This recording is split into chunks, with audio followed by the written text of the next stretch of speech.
Le Frac Centre est la 3e collection au monde d'architecture, après le MoMA et le Centre Pompidou.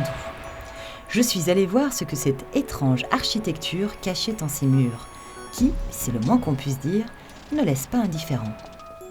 Il me semble avoir entendu des gens qui étaient un peu... qui savaient pas trop quoi en penser, ça allait pas avec le reste de la ville, ou ça tranchait trop.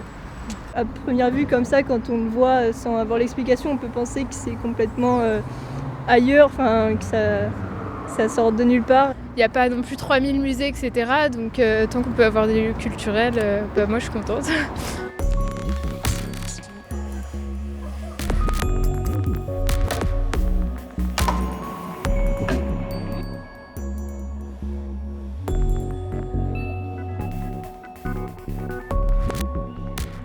Tous les gens nous disent, de l'extérieur, c'est horrible, mais quand on rentre là-dedans, qu'est-ce que c'est beau, on est fasciné, on est abrité, on est accueilli, etc.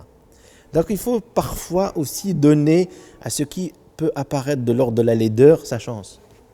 La beauté se construit dans la relation, donc c'est ça ce qui est intéressant. Et l'architecture, c'est ça. Le nouveau Frac Centre s'est construit sur l'ancien bâtiment militaire des Subsistances. L'idée ?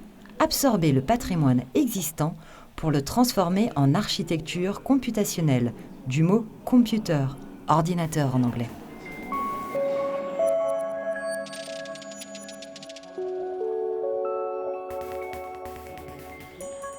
L'architecture ancienne qui était là était une architecture qui résiste à la gravité et qui nous montre qu'elle résiste à la gravité. Ici, non, elle est tordue, c'est comme si elle va tomber, mais elle se rattrape.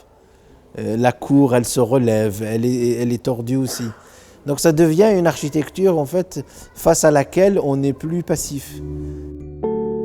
Plus de 500 maquettes et 10 000 dessins retracent l'histoire de l'architecture expérimentale. Des années 50 à nos jours, artistes et architectes réinventent les espaces pour se protéger, se déplacer, se rencontrer, vivre.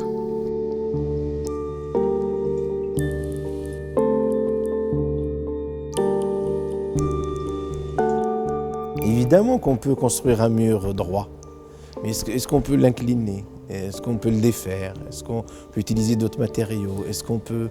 etc. Donc il essaye de remettre en cause simplement les choses évidentes. L'architecte est peut-être cette personne qui nous permet, plus que n'importe quelle autre, de nous projeter dans le futur.